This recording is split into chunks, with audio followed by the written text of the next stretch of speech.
नमस्कार दोस्तों, voice with Kushwaha channel पर आपका स्वागत है। और आज की कहानी है जीवन पथ। रविवार के दिन ज़्यादातर घरों में कुछ लोग देर तक सोते रहते हैं और देर से उठते हैं। इसी तरह मैं रविवार की छुट्टी होने के कारण आराम से अपने कमरे में अखबार पढ़ रहा था तो अचानक चाचा जी पर नज़र पड़ी। वे सामने उदास व शांत खड़े हुए थे। मैंने बैठने का आग्रह करते हुए कहा, क्या बात है चाचा जी, परेशान से लग रहे हैं, तबीयत तो ठीक है ना? मैं ठीक हूँ बेटा, तुमसे कुछ कहना चाहता हूँ। बैठने के बाद चाचा जी ने धीरे से कहा। मैंने अखबार एक ओर रखते हुए कहा, तो कहिए ना चाचा जी। लेकिन चाचा जी शांत ही बैठे रहे। मैंने आग्रह करते हुए कहा, क्या बात है चाचा जी, जो दिल में है बेझिझक कह दीजिए। आपका कथन मेरे लिए आदेश है। चाचा की चुप्पी दरअसल मेरे लिए बेचैनी बढ़ा रही थी। बेटा राजन, तूने कभी भी मेरी बात नहीं टाली है। आज भी इसी उम्मीद से तेरे पास आया हूँ। तेरी चाची का और मेरा विचार है कि तू रिया से शादी कर ले, उसे सहारा दे दे। बेचारी कम उम्र में विधवा हो गई है और दुनिया में एकदम अकेली है।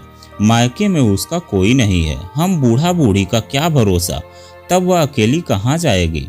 चाचा जी ने धीरे धीरे अपनी बात रखी। उनकी आंखें सजल हो उठी थी, गला भर आया था। मैं एकटक चाचा जी की बातें सुन रहा था और क्या कहूँ समझ नहीं पा रहा था।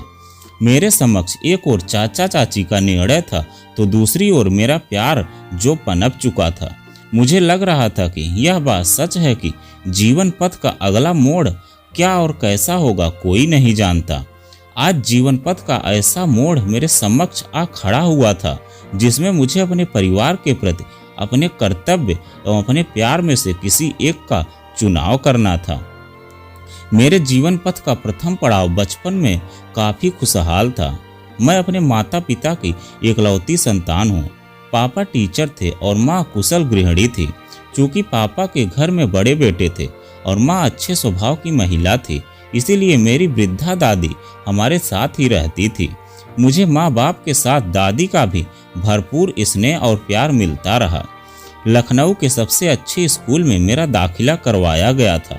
पढ़ाई में मेरी विशेष दिलचस्पी थी और शुरू में ही मैं मेधावी रहा, इसलिए अच्छे अंक लाता था। पढ़ाई के साथ साथ खेल कूद गायन आदि में भी मेरी रुचि विशेष थी। मुझे माँ पापा का पूरा प्रोत्साहन मिलता रहा, इसीलिए सभी क्षेत्रों में अच्छा करके मैं परिवार एवं स्कूल की आंखों का तारा बना रहा। मेरे जीवन पथ में अचानक ही अत्यंत कठिन और पथरीला मोड़ आ चुका था। मैं उस समय कक्षा 9 में पढ़ता था। माँ पापा का अचानक रोड एक्सीडेंट में देहांत हो गया। मेरे पास इस दुख को सहन करने की न तो बुद्धि ही थी और न ही हिम्मत। मैं हताश और हारा हुआ सा सिर्फ रोता रहता था। उस कठिन समय में दादी ने मुझे ढांढस बंधाया और अपने छोटे बेटे यानी मेरे चाचा जी के घर मुझे लेकर आई। मैं चाचा चाची के साथ कानपुर में रहने लगा। उनका इकलौता बेटा हिमांशु था। वह मुझसे 3 साल छोटा था। चाचा जी ने उसी के स्कूल में मेरा नाम लिखवा दिया। मैं वहाँ भी अच्छे अंकों से पास होने लगा। चाचा चाची मेरे रहने खाने पीने पढ़ने लिखने आदि की व्यवस्था देखते, लेकिन मेरे और हिमांशु के प्रति उनके व्यवहार में थोड़ा फर्क रहता। जैसे चाची मुझे नज़रें बचाकर हिमांशु को कुछ स्पेशल खाने को देती, लेकिन हिमांशु मेरे लाख मना करने पर भी उसे मुझसे शेयर करता। मैं चाचा चाची के सारे भेदभाव नज़रअंदाज करके तहे दिल से उनका आभार मानता कि उन्होंने मुझ बेसहारा को सहारा तो दिया ही, अच्छे स्कूल में मेरा नाम भी लिखवाया। मेरी दादी जब तक रही मुझ पर विशेष ध्यान देती रही, किंतु वे माँ पापा के आकस्मिक निधन से अंदर तक टूट चुकी थी। उनके जाने के 3 वर्ष बाद भी वे भी चल बसी। चाचा चाची हिमांशु की उच्च शिक्षा हेतु अक्सर चर्चा करते, किंतु मेरे संबंध में ऐसी कोई जिज्ञासा नहीं व्यक्त करते। मैंने 12वीं की परीक्षा उच्च अंकों से पास की। फिर बीकॉम करने के बाद बैंक परीक्षा में उत्तीर्ण होकर मैं सरकारी बैंक में पीओ बन गया। इत्तेफाक से मेरी नियुक्ति कानपुर में ही हुई तो मैं चाचा चाची के साथ ही रहा। वैसे भी मेरी दिली इच्छा यही थी कि मैं चाचा चाची के साथ रहकर उन्हें सहयोग दूं, क्योंकि दोनों की बढ़ती उम्र के साथ साथ स्वास्थ्य संबंधी समस्याएं भी होने लगी थी। हिमांशु ने चेन्नई से MBA किया वहीं उसका एक मल्टीनेशनल कंपनी में सिलेक्शन हो गया। हम सभी उसकी खुशी से खुश थे। उसे जल्दी अपनी जूनियर रिया से प्यार हो गया तो चाचा चाची ने उसकी पसंद को सहर्ष स्वीकार करते हुए धूमधाम से उसका विवाह कर दिया। शादी के बाद हिमांशु और रिया चेन्नई लौट गए। हिमांशु के शादी के मेरा मन कुछ ज्यादा ही खाली खाली महसूस होने लगा। उसी दौरान विद्या ने कब इसमें जगह बना ली मुझे पता ही नहीं चला। विद्या मेरी ही बस से आती जाती थी।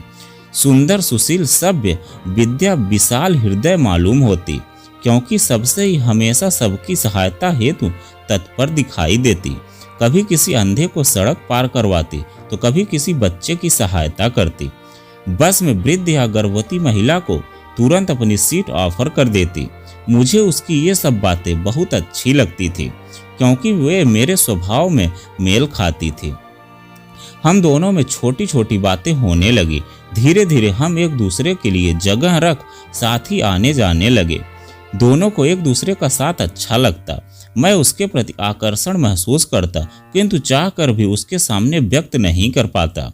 उसकी दशा भी मेरे समान ही महसूस होती, क्योंकि उसकी आंखों में चाहत, समर्पण दिखाई देता, किंतु शर्म का बंधन उसे भी जकड़े हुए था। मैं अपने विवाह हेतु चाची से चर्चा करना चाहता, किंतु झिझक महसूस होती।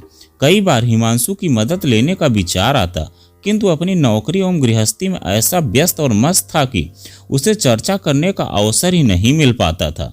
इसके अलावा उसके हमारे पास आना भी बहुत कम एवं सीमित समय के लिए हो पाता था। उस दौरान मेरा संकोची स्वभाव कुछ व्यक्त नहीं कर पाता। रिया के गर्भवती होने पर चाची उसे लंबी छुट्टी दिलवाकर अपने साथ ले आई। 5 माह का गर्भ हो चुका था। चाची बड़ी लगन एवं जिम्मेदारी से उसकी देखभाल करती, तो नए मेहमान के आगमन की खुशी से घर में हर्ष में त्योहार जैसा माहौल बना रहता। मैं अपने संकोची स्वभाव के कारण रिया से थोड़ा दूर दूर ही रहता। हम दोनों में कभी कभी कुछ बात होती। जीवन अपनी गति से चल रहा था कि अचानक हिमांशु का रोड एक्सीडेंट में देहांत हो गया। घर में मानो कोहराम मच गया। चाचा चाची का रो रो कर बुरा हाल था। रिया तो पत्थर की मूर्ति सी बन गई, एकदम शांत, गमगीन। मैं स्वयं के साथ साथ सभी को संभालने की असफल कोशिश में लगा रहता। रिया को समझाते हुए कहता कि रिया, कम से कम बच्चे के बारे में तो सोचो, उस पर बुरा प्रभाव पड़ेगा। तो वह आंसू पोंछते हुए सुबकने लगती। हिमांशु के जाने के बाद हम सभी का जीवन रंगहीन, उमंगहीन हो गया था। हम सभी यंत्रवत अपना अपना काम करते और एक दूसरे से नजरें चुराते हुए मालूम होते। जीवन यात्रा की टेढ़ी में मेढ़ी डगर मेरे मन मस्तिष्क में हलचल मचा रही थी। चाचाजी रिया से विवाह करने की बात पर मेरा जवाब सुनना चाह रहे थे। वे मेरी सहमति की आस लगाए बैठे थे और मुझे ऐसा महसूस हो रहा था कि मेरा गुजरा कल आज रिया के साथ में मेरे समक्ष आ खड़ा हुआ है। कल जब मैं अपने माता पिता से बिछुड़कर अब चाचा चाची के समक्ष सहारे की उम्मीद लिए आ खड़ा हुआ था, यदि उस समय उन्होंने सहारा नहीं दिया होता तो मेरा जाने क्या होता। सत्य है, इतिहास स्वयं को दोहराता है। वैसे चाचा जी यदि मेरी जान भी मांग लेते तो बिना सोचे विचारे मैं खुशी से दे देता, किंतु चाचा जी ने रिया से विवाह का प्रस्ताव रखकर मुझे असमंजस में डाल दिया था। मैंने धीरे से कहा, चाचा जी, रिया को मैंने हमेशा अपनी छोटी बहन माना है, ऐसे में भला मैं उससे शादी कैसे कर सकता हूँ? बेटा, तुम निराश करोगे तो हम कहाँ जाएंगे? कहते हुए चाचा जी रो पड़े। मैंने उन्हें संभालते हुए कहा, चाचा जी स्वयं को संभालिए, यो निराश होने से समस्या का समाधान कैसे निकलेगा? मैं नहीं जानता था कि आप लोग रिया के पुनर्विवाह हेतु विचार कर रहे हैं। दरअसल मेरा मित्र आदित्य अपने विधुर भैया अनुज के लिए मुझसे रिया का हाथ मांग रहा था, किंतु मैं उसके प्रस्ताव पर उस पर विफर पड़ा था कि अभी बेचारी हिमांशु के गम से उभर भी नहीं पाई है। उसका बच्चा रिया के गर्भ में है। ऐसे में उससे मैं कहीं और शादी करने के लिए कैसे बोल सकता हूँ? उसने मुझे समझाते हुए कहा था कि दोस्त, गंभीरता से विचार कर। जो हुआ बहुत बुरा हुआ, किंतु अब वह हो चुका है, तो अब उससे निकलने का उपाय सोचना होगा। मेरी भाभी बेटे के जन्म के साथ चल बसी। आज बेटा 1.5 वर्ष का हो गया है। मेरी माँ बेटे राज का पालन पोषण करती है, किंतु वे बूढ़ी और बीमार हैं। भैया दूसरी शादी के लिए इसलिए इनकार कर देते हैं कि अगर उनकी दूसरी पत्नी उनके जान से प्यारे राज के साथ बुरा व्यवहार करेगी तो वे बर्दाश्त नहीं कर पाएंगे।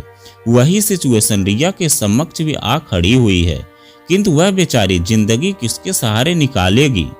उसने मुझे विस्तार से समझाते हुए कहा, देख दोस्त, मेरे भैया और रिया दोनों संयोगवश अपने जीवन साथियों से बिछड़कर आधे अधूरे रह गए हैं।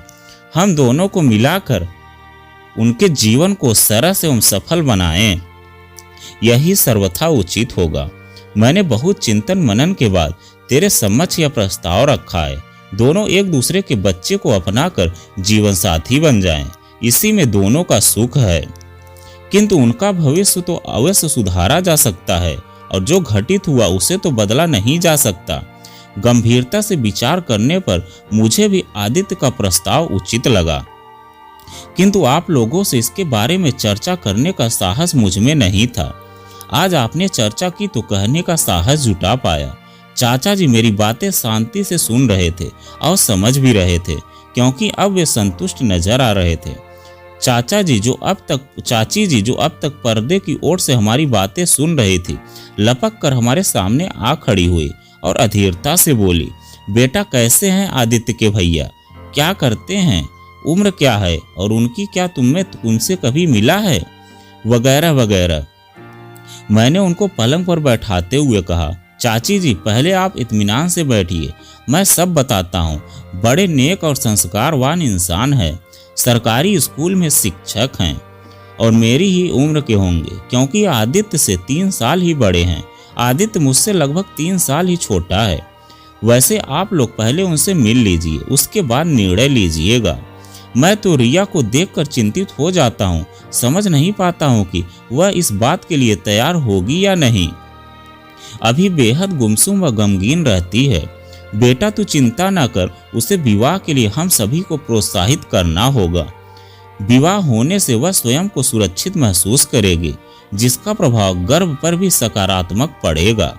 बेटा वह अभी स्वयं को अकेली एवं असुरक्षित महसूस करती होगी। एक औरत होने के नाते मैं उसकी भावनाएं समझ सकती हूँ। यदि उसे सहारा मिल जाएगा तब उसे दुनिया और जीवन प्रकाशवान लगने लगेगा।